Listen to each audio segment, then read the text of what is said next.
ब्रह्ममुरारिसुरार्चितलिङ्गं निर्मलभासितशोभितलिङ्गम्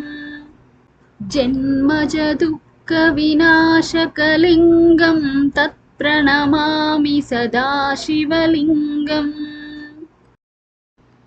देवमुनिप्रवरार्चितलिङ्गं कामदहनकरुणाकरलिङ्गम्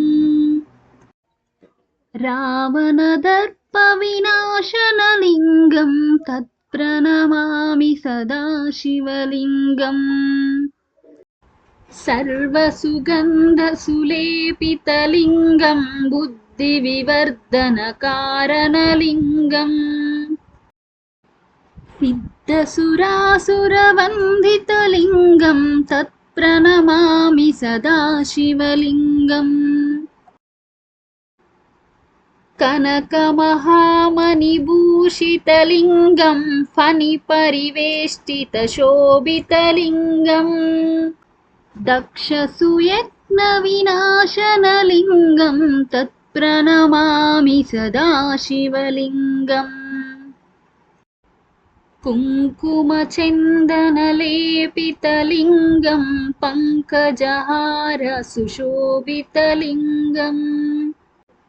सञ्चितपापविनाशनलिङ्गं तत्प्रणमामि सदा शिवलिङ्गम् देवगणार्चितसेवितलिङ्गं भावैर्भक्तिभिरेव च लिङ्गम्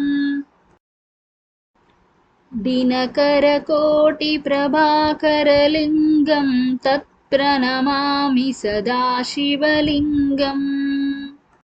अष्टदलोपरिवेष्टितलिङ्गं सर्वसमुद्भवकारणलिङ्गम् अष्टदरिद्रविनाशनलिङ्गं तत्प्रणमामि सदा शिवलिङ्गम्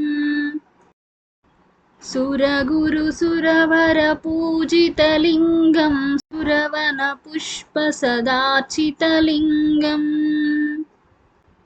परमपदं परमात्मकलिङ्गं तत्प्रणमामि सदा शिवलिङ्गम् लिङ्गाष्टकमिदं पुण्यं यः पठेत् शिवसन्निधौ शिवलोकमवाप्नोति शिवेन सह मोदते इति श्रीलिङ्गाष्टकम्।